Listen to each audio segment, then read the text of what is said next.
I'm going to go ahead and introduce Ben Glunt of Angularis, and he's with BIM Smith. And good afternoon, everybody. Good to see everybody. Why don't you all just stand up for a second and stretch your legs? I know I just did. It feels good. All right, so while we're stretching our legs, I just wanted to do kind of a brief survey here. I know we already asked how many Revit users are in the room. I'd like to see that again if I could.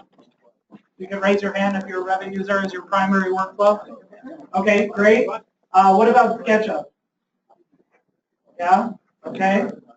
Great. What about AutoCAD? Okay, nice mix.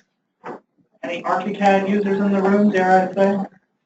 Good. One. Okay, the lone soldier there.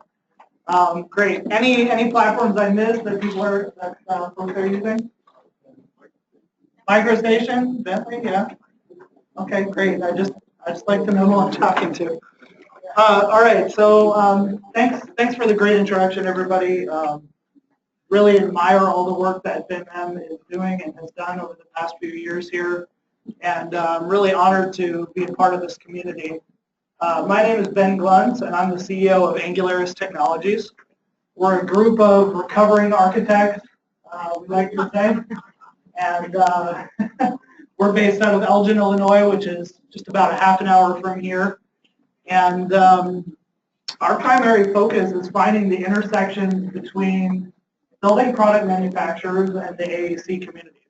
And so our proud mission is to make it easier for building product manufacturers and AEC community to work together.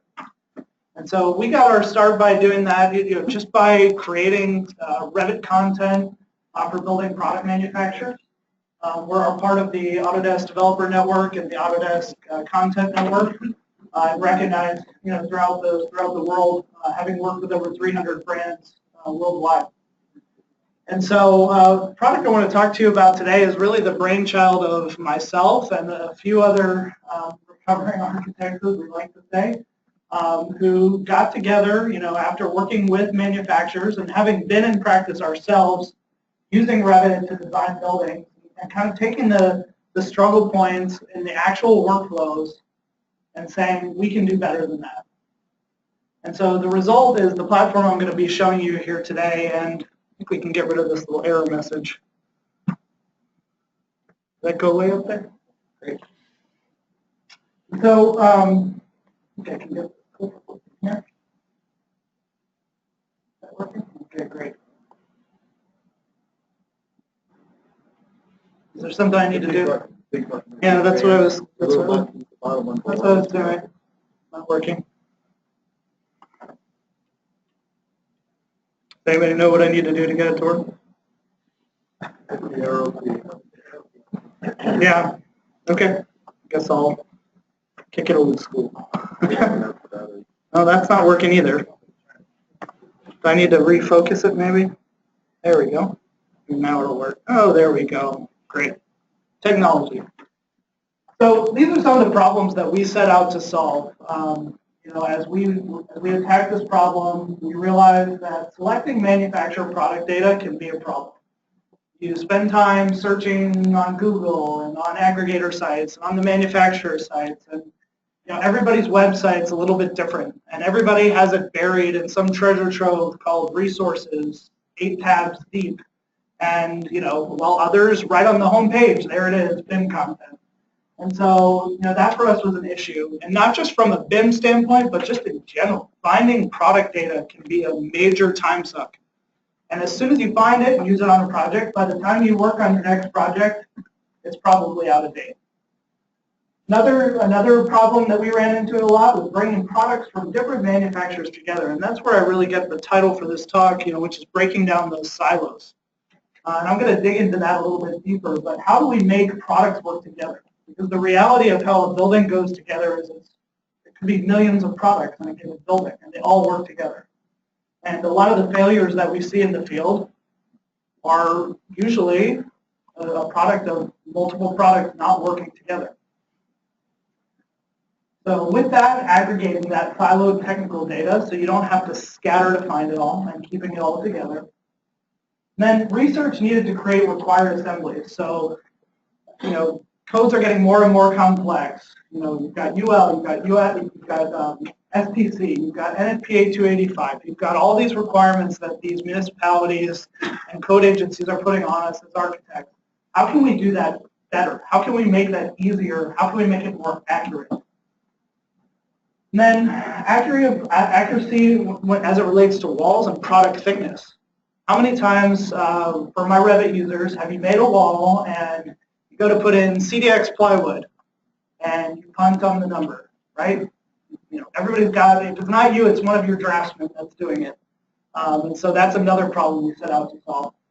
And then, kind of taking it, to the future, as AR and VR become more and more prominent in the AC industry, there's more and more demand downstream to have the level of detail that we previously didn't get to. Years ago, you didn't model paint finishes, ever, because the model couldn't handle it or it would crash. How many people had Revit 09 crash on them every 5 minutes? Yeah. And so downstream, as we have clients that are walking through our models, how can we make that experience more realistic? And how can we make it more accurate to the actual products that are being selected? And then draftsmen with limited building science experience. One of the things that's happening as a macro trend in the AC industry is the average age of the specifier is dropping. Because the decision is shifting away from the industry veteran who's writing those 3-part specs and nailing it every time, to a college kid who just graduated, who has tons of Revit experience, but doesn't know the first thing about how a product should be specified or put together. And so these are the problems that we talk about a lot, and these are the problems we've set out to solve. And so this is another one of my favorites. This is from an actual template. We won't tell you who the architect is. But you can see here, these are all gypsum boards. So these are all names for gypsum boards, the material library of that project in the template. Anybody want to pull their hair out? I think you do. Yeah, I can see it in your eyes. And then they all have their own, graphical representation. So how can you have consistency? And then if you look at this, inconsistent naming, look at this name. This is an actual wall type that was downloaded from a website. Okay? And then this is my favorite as well. These, you have to hand annotate things, with text in a wall section, and your draftsmen are, very inconsistent. Okay? These are all real things, okay?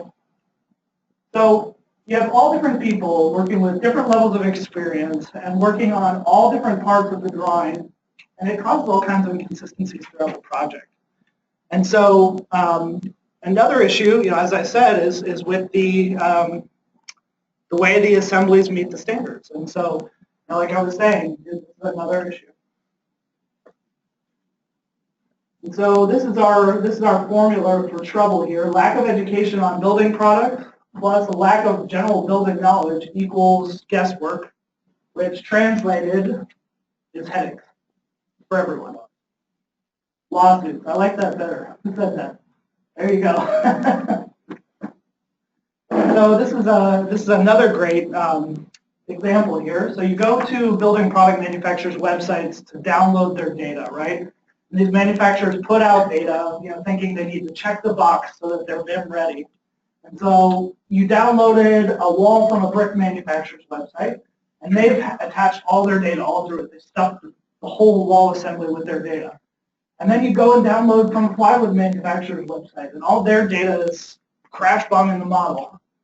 Then you go to the stud manufacturer and the gypsum board manufacturer, and you still have the lovely task of aggregating the specs, aggregating the product cut sheets, and putting together a wall system family that will actually work for a model.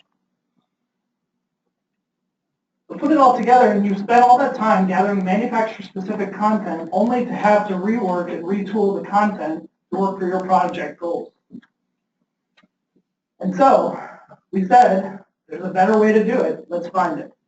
This is one of my favorite quotes from Thomas Edison, true innovator. So it's time for us to think about the building envelope as assemblies the way they were always meant to be. working together in harmony for the wall, or the ceiling, or the roof, or the floor.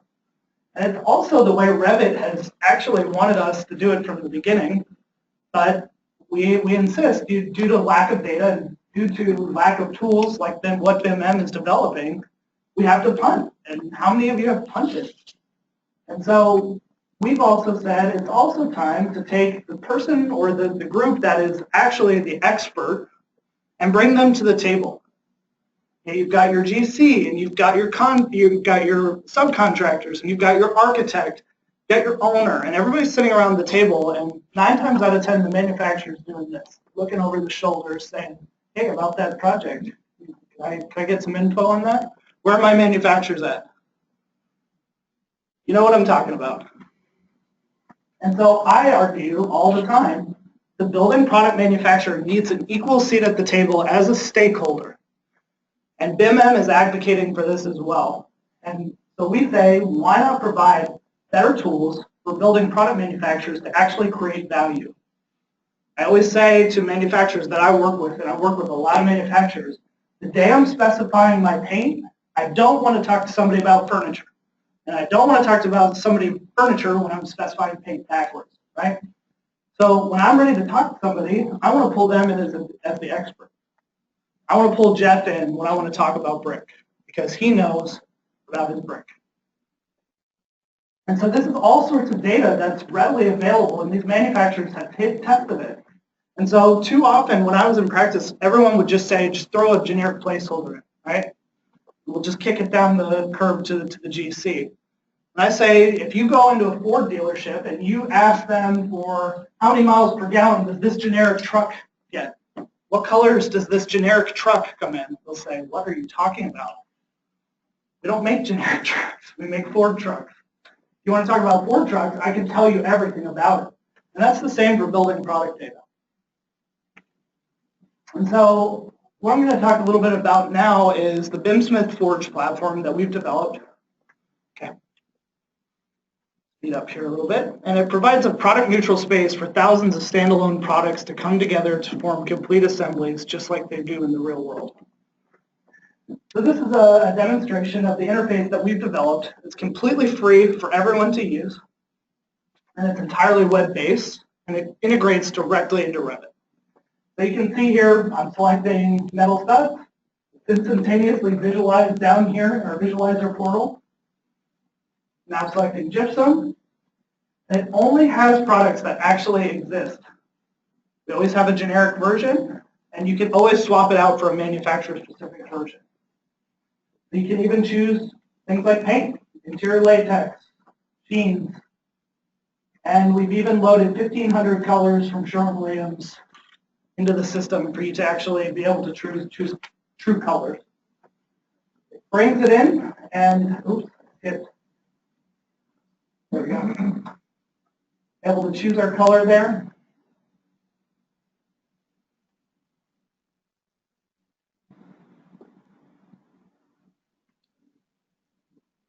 It'll bring that in for me. So now we can start building the exterior side of the wall. And you can see, unlike Revit, we're able to drag and drop layers into place into our structural core and begin to even put insulation embedded within the stud. Now, the models that we're creating through this platform are really intended to be, the lower level of development, probably up to 300, right? So we're not actually modeling individual units, but we are providing an overall structure that can act as an accurate placeholder until you get to the point where you're ready to do the actual detail.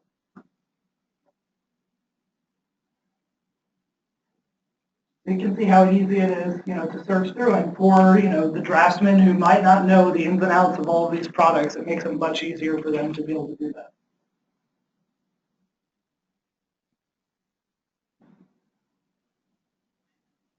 Now we can add our brick.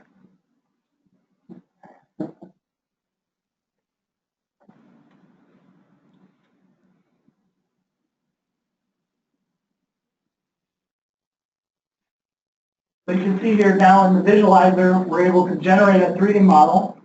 There's our wall. And we can even explode it to see the layers. We can click on each individual layer and it'll tell us a little bit about that product, either in a generic format or in a manufacturer-specific format. After we're done, we can name the wall and save it to our build. I'm going to skip here. And so once we save it, it saves it into our web-based content management system where all your wall types, floor types, ceiling types, and roof types can be stored and curated throughout your firm. So if you're a BIM manager, where's my BIM managers at? Do we have any BIM managers? We got one right here, too. You can curate your entire wall library and get your wall types out of your templates. I spoke to a firm the other day that has 500 wall types in their template. Then you can see we can choose the file formats we want: Revit, AutoCAD, 3-part specs, product cut sheets, and hit download. So as of right now, it just drops that onto your desktop. At the end of next month, it'll be brought in directly through a plugin in Revit. So you'll be able to browse all the wall types that you've saved in your implementation as you see fit. Then you get the Revit file. I'll go ahead and open this up. You get 3-part spec, the cut sheet, and you can also syndicate it by project or by project stream. This is what you get in Revit. So you'll get this Revit wall system family. They all come with actual Revit hatch patterns that our team has drawn. And it also comes with fully render-ready images for every single material that we have in here. We have over 50,000 unique materials in our database. So you can see here everything's constructed natively in Revit, propagated with identity data, appearance data, physical data, thermal data. And it makes it much easier for you to do quantity takeoffs as well as renderings. I'll show you here.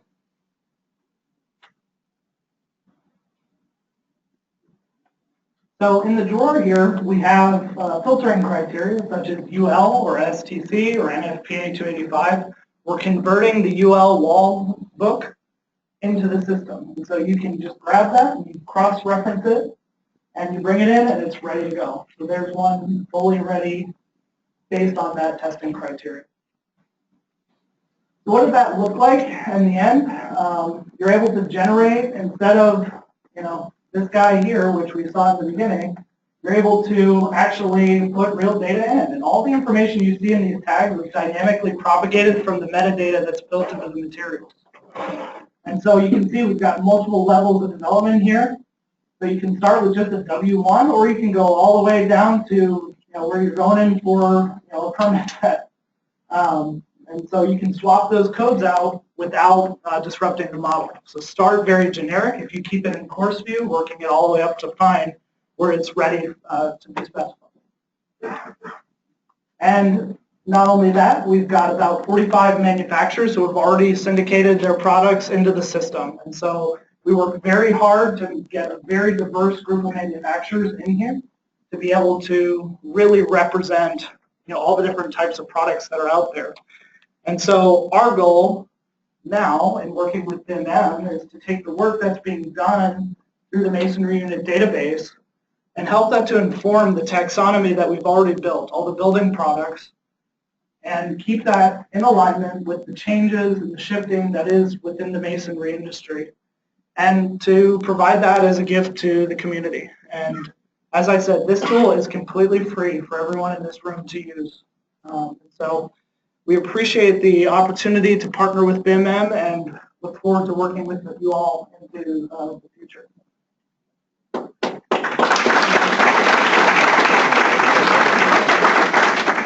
Does anybody have any questions? We're going to have to move on, Ben. Okay. If anybody has any questions, I'd be glad to chat with you.